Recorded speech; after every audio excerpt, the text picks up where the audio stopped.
J'ai aimé l'idée de prendre un temps pour moi, de me poser pour faire le point sur mes habitudes, puis peut-être apprendre des choses aussi. Par exemple, l'alcool, j'ai été surprise. Il me semblait qu'un verre par jour, c'était assez anodin. Et en fait, elle m'a bien fait comprendre que la force de l'habitude, ça peut être aussi dans le sens négatif.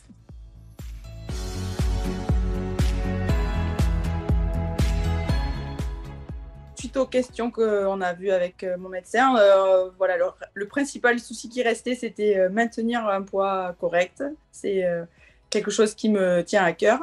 Et donc, on a réfléchi ce qui était possible de faire et on a peut-être émis l'idée que je mangeais trop vite. Voilà, moi, j'ai 3 enfants, donc la vie est assez speed. Donc ça paraissait cohérent. Donc mon problème aussi, c'était d'y penser. Comment faire pour penser à manger lentement? Donc, j'ai fouillé dans les affaires des enfants, j'ai trouvé une petite tortue en peluche et donc je l'ai accrochée sur la carafe de la cuisine.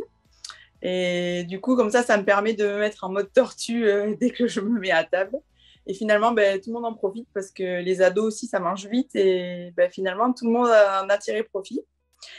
Et puis, la suite, ben, c'était d'augmenter un peu le sport, quoi. Parce que, voilà, pour maintenir le poids, c'était un dossier intéressant. Mais là, pareil, je suis assez occupée. J'ai un peu râlé au départ. J'ai dit, mais vous voulez que je mette ça où? Et donc, elle m'a aidée à réfléchir, qu'est-ce qui était le mieux pour moi. On a fait le point de mon emploi du temps. Elle a vraiment pris du temps pour m'écouter. Du coup, ça m'a un peu calmée déjà. Et puis, on a réussi à trouver des petits trous. Donc, 30 minutes 2 fois par semaine. M'a proposé 6 MUA. Donc, je transpire, je fais des squats 2 fois par semaine, en plus des 2 fois où je faisais déjà du sport.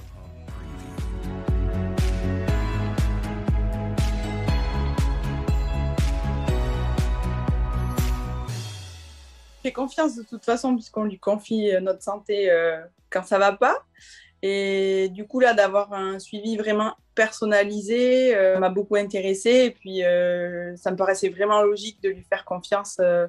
Comment prendre soin de nous avant les problèmes plutôt que d'attendre qu'ils arrivent.